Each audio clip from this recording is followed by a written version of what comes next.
Welcome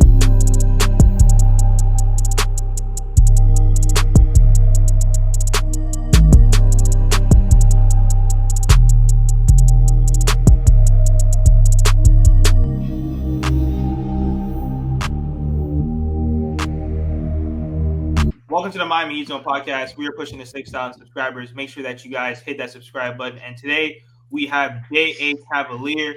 J.A., just real quick, let the people know where can they find you and pretty much what's your YouTube channel. Most of the people know where they can find me. No self-promoting. We're just here to talk ball, right? Mainly Miami Heat ball. I think you have 3 Heat fans. Thanks for having me, guys. Love doing it. Love to chop it up. Love to talk basketball. I'm not here to self-promote. If you guys don't know me by now, you've been living under a rock. But it's more about these guys and what they're doing here. And so, like I said, we're just here to talk basketball. All right, guys. Now, also make sure that you guys go to Amir's channel, Team to Beat Miami Heat, and make sure that you guys hit that subscribe button. So, J.A., you are a Miami Heat fan. You are a season ticket holder. What do you think about the Jimmy Butler run? What do you think about the Jimmy Butler trade? Was Pat Riley wrong? Was Jimmy Butler wrong? Like, how do you think the whole situation went down? Nobody's ever right when you're airing out dirty laundry, right? When you break up with an ex or you leave an ex or there's a relationship that goes bad, there's always 2 sides of it, right? And probably both are guilty and both have made mistakes along the way. My issue with Jimmy Butler was the exit interview, the driving down the stock. Like he drove down his stock as low as he possibly could on his way out the door. I don't think anybody here in Miami and what was really upset about a 30-plus-year-old guy wanting to go to a contender. We clearly aren't that right now, right? We're building more with young studs. We draft well, and that's fine. Listen, you know what? It's okay. And I think Pat Riley has always shown to be one of those guys that will oblige you. You want out, we'll be more than happy, but we just want as much value as we can get in return. It just felt like he was driving down that stock.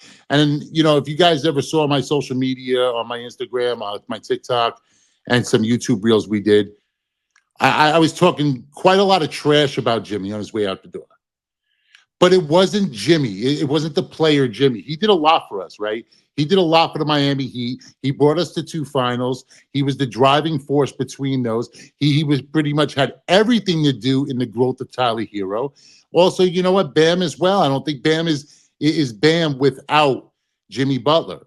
So, you know what? Look, as a Heat fan, while he was here, loved him. He was your guy, right? He was everything that the Heat embodied. But, it was more so the issue for me, the way he left and tried to isolate everybody here in Miami and then trying to talk good. Oh, I still love Miami. No, you don't. No, you don't. Don't sit there and tell us that you love us, and then pull all this shit behind doors and just every opportunity you get. I mean, how do you go into a press conference and tell people I no longer enjoy playing basketball? Not here. Like, that's crazy. Like, that's about as crazy as a thing as I've heard from an athlete, and we've heard some pretty crazy stuff from athletes, right? So I don't think it gets much different than that. I just miss the days where, old school players, late 90s, early 2000s, they just went out there and they balled every day. And, I don't agree with Kevin Garnett that much, but there's something that Kevin Garnett said on his podcast that really, truly resonated with me. You want out the door? No problem. Drop 50. Give people a preview of what they're getting. Go out there and just go full beast mode. And you'll get out a lot quicker. Show them that they can't live without you. And in return, we get as much value as we can back. Now, I will say this. I love the value we got. I love Wiggins. I thought he's more than what we were going to get, especially with the way he was driving down the price.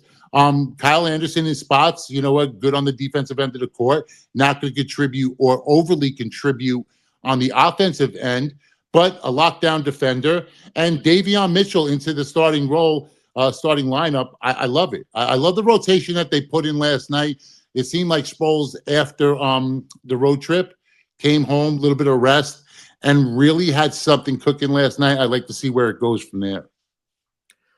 So how do you feel about Tyler Hero's role? Like he's now thrusted as our number one offensive player, but some people are saying Heat Twitter is very toxic. Some people are saying he's our best overall player, which I'm not okay saying that. Bam is still our best overall player as a two-way player and most important player, obviously. Bam was still our most important player, in my opinion, when Jimmy was here. Jimmy was our best player, our superstar, our alpha, but Bam was still the most important player.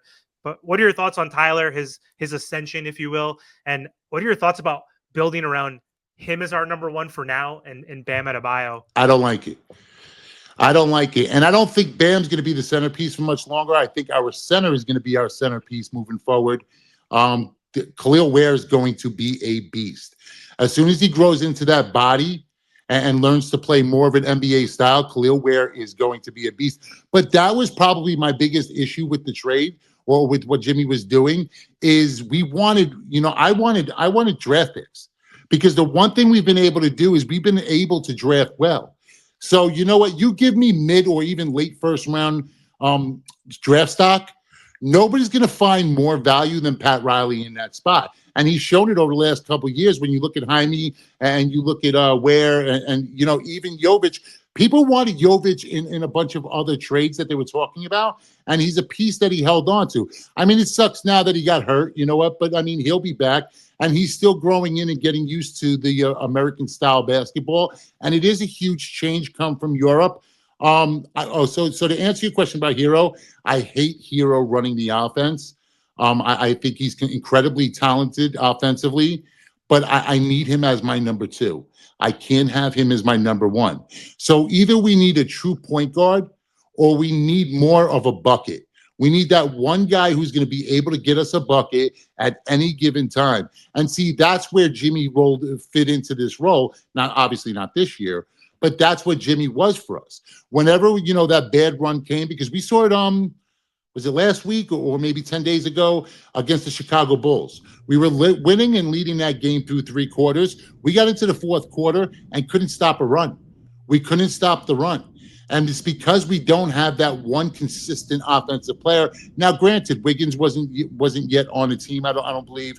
I think they was still during the Jimmy drama. But we don't have a bucket, and we need a bucket. We need a run stopper, a guy who's going to be able to get to the rim, get to the hoop, and either score or at least draw a foul to stop the bleeding.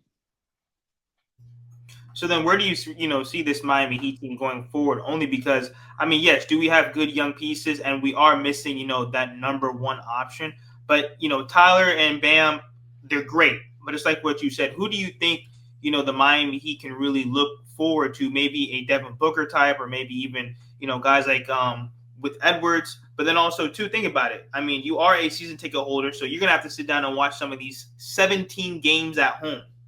Okay? Do we tank? Because we have the opportunity to get 2 lottery picks. Yes, it might not be, 1 through 5, but we'll at least be 1 through 15 possibly. And we have a 2.5% chance with getting that one, with getting Cooper Flag with that number 1 pick. So where do you see the Miami Heat going forward? Do we win games just to be in the play-in tournament, or do we tank looking towards the future? Martell, you're a Heat fan, right? I understand. I know. Is that what we do? Is that what we've come to? Are we the Charlotte Hornets now? Are we the Portland Trailblazers? You should be ashamed of yourself for even saying it, my guy. Oh, but J.A., look, you got to be realistic, right? Why are we going to go to the play-in tournament to go play the Boston Celtics afterwards and then get smacked? Listen, we may end up going to Boston. We may end up getting smacked, right? But the experience that we grow by doing so leads more into next year, right? So, you know what? I want Khalil Ware to get as much tread on those tires as possible. I want Jaquez to get as much on it. I want Wiggins to play with this group as much as possible. To see what Wiggins is to see what Wiggins fits in. Listen, we may have our bucket, not knowing we actually have our bucket. Don't forget, Wiggins was a number 1 overall pick. So the guy's incredibly talented. He's also incredibly well liked by anybody, everywhere he's ever played. Nobody's ever had anything bad to say about Wiggins. All they've ever done is maybe questioned his heart. And you know what? leaves a little bit to be desired. There isn't as much of that flame as you'd like to see from a guy that size, that skilled. But you know what? If he could be that guy, absolutely. The issue is going to be for us. I'd like to see Mitchell implanted more into the point guard role and see him handle the rock a little bit more, and then let Herro work off of screens and pick and rolls. But listen, as far as the tanking goes, I can't do it. You know what? That's not what Heat culture is, right? Like, that's not what we've grown to love.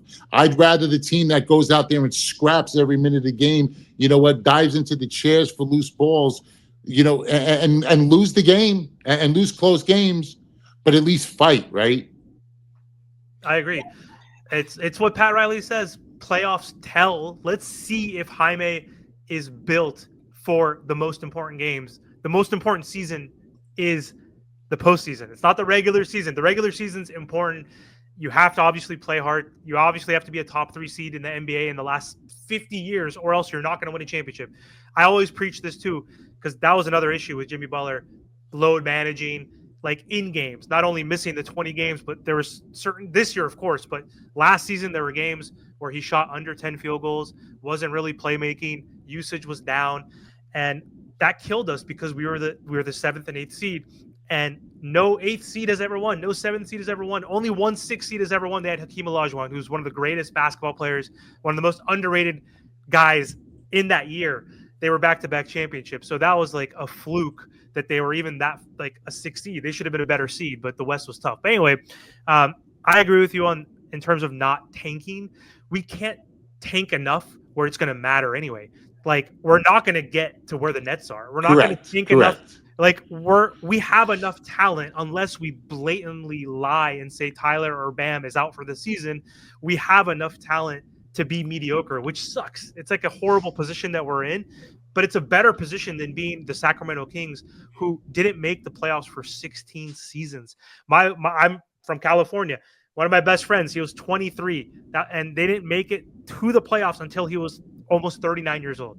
Like, I don't want to be that team that, just doesn't play well enough to compete. And the Heat can compete. You never know, right? We're not going to win a championship, but I want Jaime and Jovic to get that confidence. Remember Jovic last season against the Celtics? He started coming into his own a little bit after getting so many DNPs, right? That's where we got the real first look of Jovic, because I can't really even tell you what his game was prior to that series. That's where he truly got his first real run, was against the Celtics, because we had so many injuries. And that's where we all started to see what it was we were holding on to, right? Like, we started to see glimpses of it, because that's a unicorn. That's a Porzingis. That's a guy that size, that's a dead red spot up shooter, but also has an inside game. So if we can get him on the boards and we can get him locked in and sold into playing defense, you put him out there and think about the size that we have and the talent and the athleticism. When you think of when you think of Bam, when you think of Jovic, and then you think of Jaime, listen, we may have enough on this roster right now. Now, I'm not saying that we do, but we're not thin. We're pretty deep. We go 7-8 into the bench. And, we're not even talking about guys like Duncan Robinson, who could do something like he did last night and drop damn near 30 on a team, as long as you're getting to the rim everywhere else. So we may be in prime position, but I don't want Herro handling the ball when it matters most. That's my fear, because what I've seen from Tyler Herro is, all right, you see a run happening from the other side. Like the early in the game yesterday, the Heat were up by 11, right? And then all of a sudden we start playing a little bit sloppy. But what ends up happening is that gets to around 3 or 4. They come down, the Hawks hit a 3, and then immediately Tyler Herro comes down the ball and just chucks one up. And that happens way too often, trying to play catch up. And that's what I don't want to see. And that's my fear, or my biggest fear, with Tyler Herro. Yeah, he's matured. He's definitely matured, because 2 seasons ago, he wasn't taking Terry Rozier type shots, which is every single shot is a step back, turnaround, sidestep, fadeaway. He's gotten a lot better, but you're right. Like, there are times where he just chucks up a shot early in the shot clock, forces a 3. We've done that so many times. Like, and not just him, but like just the team in general. And we need a floor general, to your point. who could slow the game down. There's not many that are true Chris Paul type of guys, or even like a Tyus Jones, but I need someone a higher caliber than that. Like this Miami Heat team, I don't want another guy who's just a role player. Like Tyus Jones, best assist to turnover ratio in the NBA, kind of a true point guard, but he's not a star. I want a star level point guard. De'Aaron Fox could have been that to a certain degree. Well, the problem with De'Aaron Fox is you're going to lose a lot on the defensive end, right? So you have to sacrifice one for the other with something like that. But I have a question. Why can't Davion Mitchell, who does 80% of what we want him to do well, fall into that spot? He can handle, you know what I mean? He's gonna give you everything on the defensive end of the court. He's more like a Drew Holiday than anybody else, because you know what? What he's not going to do is he's not going to chuck up unless he's open. He doesn't really, not that he doesn't care, but he doesn't need to score. He's not looking to put up 20 plus every night. You know what? When it's available for him, he's going to take it. So if you lock him into that point guard spot, right now they have him starting at the 2. I think you flip that, you put Tyler, in as a shooting guard, and you see what you have. Although after last night and after the way I saw the continuity and I saw the game flow, I really wouldn't change anything. And listen, it's such a small sample size playing with the pieces that we have right now. I just want to see what we have, because I think at worst case scenario, we have the nucleus of a team ready to compete, maybe a piece or two away, right? But the ceiling's high. Like, we have a very high ceiling, and this isn't just speaking as a Heat fan, just as a basketball fan and as a guy who really follows the league. Like, you can't name too many teams that are as deep, young, and talented as the Miami Heat right now. The fact that we lost our best player and we're still in talks, it speaks volumes to what we have going on. And listen, Khalil Ware is everything right now. Khalil Ware is going to be an absolute beast. He's just going to need to grow into his body. So then when it comes to the offense, I just think that the Miami Heat they could have maybe won 10 more games than they really have, because the offense is very stagnant sometimes. Spo's rotations have been terrible at times, and sometimes we can't even crack 90 points. Why do you think that is, J.A., when this crew's pretty much been together, at least the main guys, 4 to 5 years? Eric Spoelstra knows who can pretty much ball. It doesn't take him 80 games to figure out the rotation. So what do you think is going on with Spo's rotation, and just why every single year we have like the quote-unquote third quarter, we don't score. The fourth quarter, we only have 8 points. Like, why do you think this offense struggles so much? Because for the last 2 years, we haven't had a true point guard. Since the trade and since we gave up Lowry, we haven't had a true point guard. Lowry, people, all right, so people obviously, play off Jimmy, right? But people forget the pieces we had in that last run before we get curb stomped by the Nuggets. The pieces around Jimmy: Lowry, Gabe Vincent, Strus, dead red shooters, guys who can light it up from outside, and a true point guard in Kyle Lowry, who controlled the flow of the offense enough. And then when it was time later in the game for Jimmy to take over, he kind of passed it up earlier, and let Jimmy play a little ISO ball, right? Which was the best situation of all for that squad, because then you're kicking it out to wide open Strus, a wide open Gabe Vincent, Khalid Martin in certain spots. So it's right now we haven't had that. But I think we're closer with the squad we have now with the pieces we've got back in return. And we got guys who want to be here, more importantly. Got you. So when you look at the Dolphins, just to transition a little bit, do you believe in Tua? No. So then what needs to change? Because I just think that whole organization from top to bottom needs to be torn down. I just think that when you're the Miami Dolphins, and it's like what Amir said earlier, you're a franchise that hasn't won anything in decades. I just think that, things need to change. The coach, I think that the coach got to go too. But what are some of the improvements, or what needs to change with the Dolphins? With the Dolphins? Yep. Well, then it's going to start at the quarterback position, right? And you probably have to blow it up and build back up. Like, that's probably going to be the issue with Miami, with the Dolphins, is if at some point you have to realize Tua is not that guy. And then there's the bigger concern of Tua injuries. Tyreek Hill, you know what? Every year that Tyreek enters the field, he's going to be a little bit slower. You know, you have the pieces around, but the one thing that never got started this year was Mozart and you know that running game. Like they just couldn't get it. They couldn't get it started. It's hard to beat anybody in the NFL when you're just so one dimensional. Go ahead, Amir. I guess I'll stay on the football topic. So I mentioned I'm a Niners fan, live in San Francisco. So I see a lot of similarities between Coach Spo and Kyle Shanahan, even though Kyle Shanahan hasn't won a championship, but the Niners and the Miami Heat have gone to the Super Bowl and championship 2 times in the last 4 years, the same year, and they both lost, which has been heartbreaking to me specifically. And they're torturous. They are the type of team that has all the talent in the world, the best coaching, and they have these big leads and they blow it, right? The Niners did that in the Super Bowl to Mahomes twice, being up by 10 in the fourth quarter twice. And they haven't won a championship or Super Bowl since I was 9. And I thought last season we were going to win finally, but we blew it. But anyway, Spo has been getting a lot of slack. Well, very much like the Miami Heat, you guys didn't have a point guard. Thank you. That's so. My other question was going to be about Purdy because obviously there's an extension contract, whatever. But in terms of like Kyle Shanahan, what do you think of him as a coach? Like, I know he hasn't been able to win the big dance yet, though. Like, but I see there's a lot of similarities where he's the best schematically on offense, just like Spo's the best adjustments guy. Like in terms of his like strategy. Like, what are your thoughts on Kyle Shanahan and the Niners? Are they done? Do you think their window is closed? Well, I think the window for this team is closed. I mean, it's going to depend on what Ayuk looks like when Ayuk comes back. It's going to depend on how many games you get out of Kittles. You know, Debo is going to be gone, right? So, I mean, I don't think you guys really need it. Also, Christian McCaffrey, you got to see what he looks like, you know, after the injury. The issue I have is I'm not a Brock Purdy guy.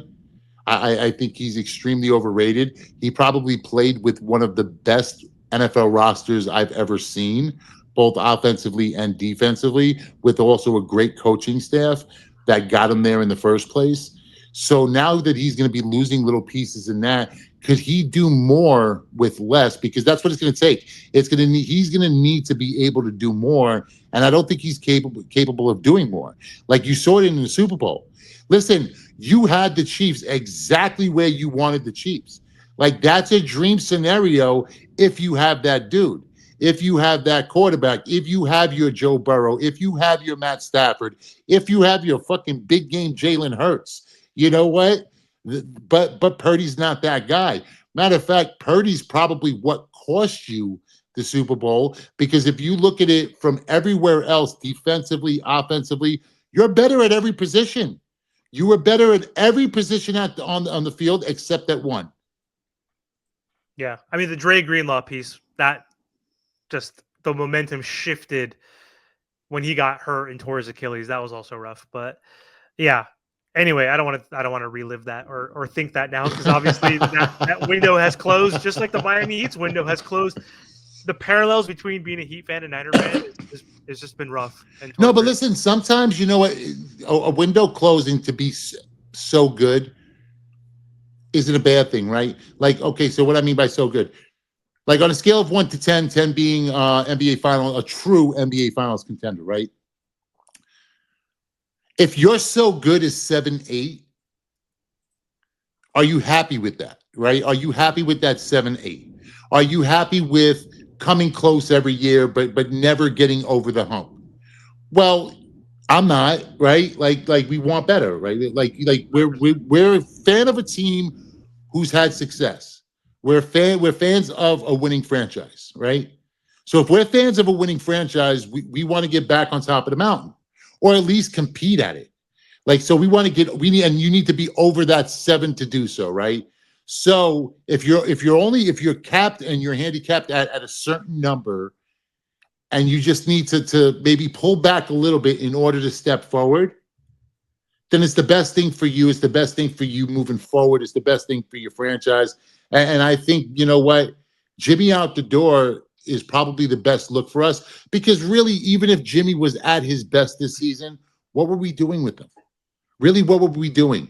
I mean, we're a playoff team with a little bit better seeding, but still not beating the Boston Celtics. We're still not beating the Cleveland Cavaliers. We're not going to beat the Thunder. God, if by miracle Celtics get hurt and 3 of their starters go out and we get past them, you know what I'm saying? We're not going to beat the Thunder.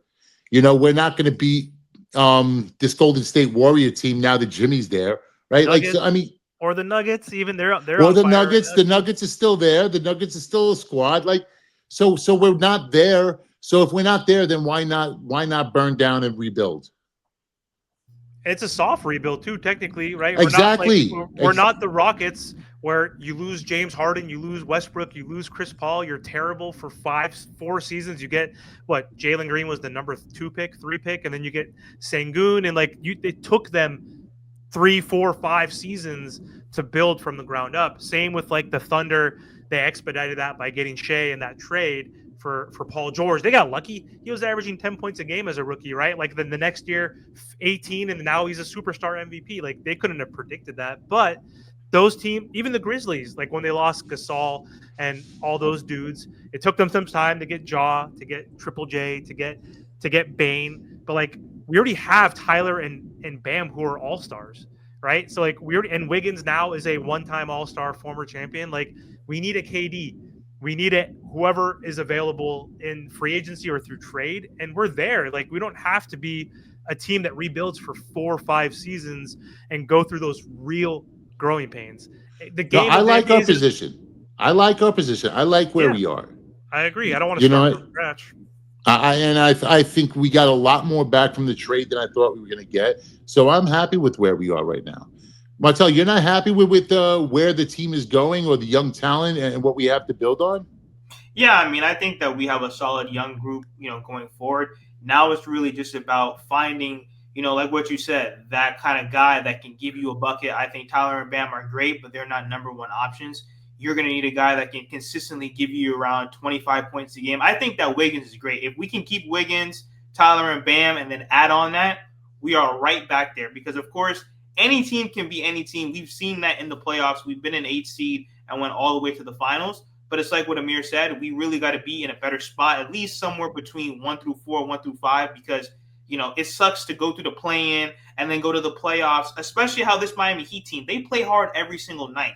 They need as much rest as possible going into the playoffs. Everyone's kind of banged up right now. So that's my thing. If we can at least keep Wiggins, Tyler, and Bam together, and then you add another piece, I like Davion, and I like some of the young guys, and especially Khalil Ware. Wait until this offseason when he puts on some more muscle size. He's hanging out with UD and has them during the offseason. And boy, oh boy, I think that he's going to be a solid piece, especially with Bam Adebayo roaming on that 4. You know what I mean? So I just think that we have a solid squad, but there definitely needs to be major improvements going forward for us to win a championship. And don't forget, Khalil Ware makes Bam better. Yes. You know what I'm saying? Now Bam's not stuck at the 5 going up against bigger bodies every night, banging with the bigs. Now he's able to move to a more natural position. And think about it like this, you're talking about 25 a night. Why can't Ware get us that? Ware can absolutely get us that. He's athletic enough. He's more athletic than most centers, and he's bigger than some of the others. So I mean, I think we have our guy.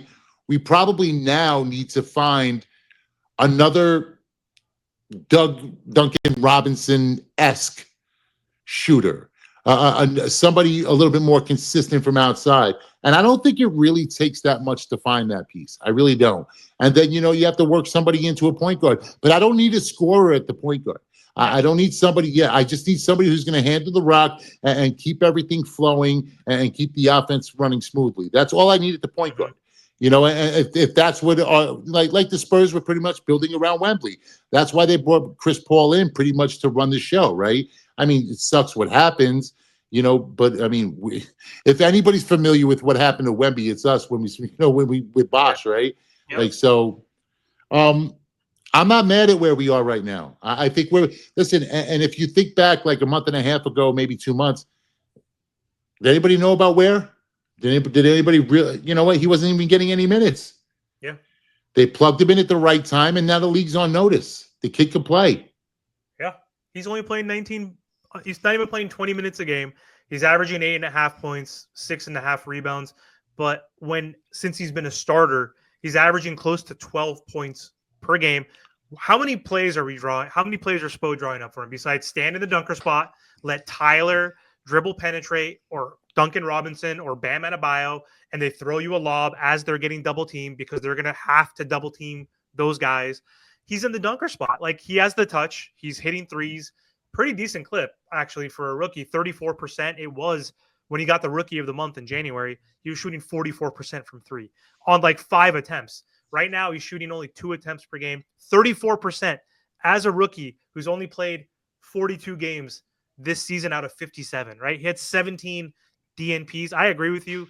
He can get up to that 25 points per game probably in 2 seasons from now, because I don't know what his per 36 numbers like are, but again, he's averaging only 20 minutes per game. He's already at 9 and 6. Imagine. Don't forget, 40. Don't forget, you know what? Like, it's really difficult to transition somebody from the college game into the NBA game, just because they're going to play so much more basketball than they ever have in their entire life. You know, you're almost combining 2 college seasons into one for an NBA season. The NBA season is so long. So it's going to take them a little while to get their win. And listen, one thing we've seen from the Heat, we've seen from Spoles, we've seen from Riley, is they're going to transition guys the right way, right? They're not going to rush them into positions. They're not going to rush them into roles. They're gonna move them up gradually. You saw it with Herro. You saw it with, even now with Jovic, and you saw it with Jaime. Even though Jaime just from the gate was just a ball of energy. I'm good with what we have, and we draft well. So if we have 2 quality picks in this in the first round this year, I know that the Golden State Warrior pick is it's conditional, right? But if we have 2 quality picks in the first round this year, we're going to find something, right? Or maybe he's going to package something into something where somebody else doesn't want to be there, whether it is a KD or a Booker. Now, I was very much against the Beal trade, right? But now if you bring Beal into this squad, I'm not so much against that. I would still say, and listen, you know what? You may be able to replace, but that would only be a year fix, so forget that. I was going to say, see a guy like DeRozan implemented with this squad, but you know what? That's only like a year or 2 fix. I know he's a little bit younger, but it's really just giving us back Jimmy Butler, just a guy who doesn't complain, though. Right? On a good contract, on a friendly, he's only making $25 million a year, 3 years, 75. That would have been. And the guy never complains. Never complains. Still averages never says a word. Game, right? 22 a game still. Yep. I mean, for me, it's just that he gives me that old school player vibe, right? He's gonna get to the lane. He's gonna shoot the mid range. When he's open for 3, he'll chuck it. But other than that, he's gonna play on both ends of the court, and he's gonna go absolutely nuke in the 4th quarter. So that's just why I'm a big DeRozan guy. But listen, we can find the pieces we need. I trust Spoles. I trust Riley. I think they will. So I like where we are right now. And if somebody's out there that we could pull, that bucket, that star, we have the ammunition now in the offseason to do so. You have 2 ones to do so. So if you have an unhappy fringe star somewhere, we have the pieces, Thank you again, J.A., for coming on the show. But please don't be humble. Tell the people about your content and your YouTube channel. What is the YouTube channel? You could, it's just J.A.Cavalier at J.A.Cavalier. Tell them, like what you do, like with the picks and everything like that, that you guys got going on. So I have NBA, NFL, MLB player performance. We're on every day. We do a live show at 3:45, giving out free picks. We go through every single NBA game every day, free picks. We have I'm joined by Graham Sheesby, the Shark, and Luke Shuey, Prop Master. We give picks for every single game. So if you guys want to join us, it's live every day at 3:45. You can also catch us on all our socials. On Instagram is where I'm most active. That's at J_A_Cavalier. Also, the Free Pick Telegram channel for those who are into sports betting. But if you're going to do so, please do so responsibly. That's it. And for those of you who know, drop a comment. Make sure you guys smash the like button for these guys. They do a great job. Obviously, anything he related, I'm completely biased, so all good there. And Martel, special thanks to you for what you do in the community. just want to make, give a shout out to that. I don't know how deep you go into that with, but if that's about it, then I'll just say that and we can keep it there. No, man, I appreciate it. Make sure that you guys go to JA's channel. Make sure that you guys hit that subscribe button. Also, too, make sure that you guys go to Amir's channel, Team to Beat Miami Heat. He's pushing the 3,000 subscribers. And thank you guys for all the support.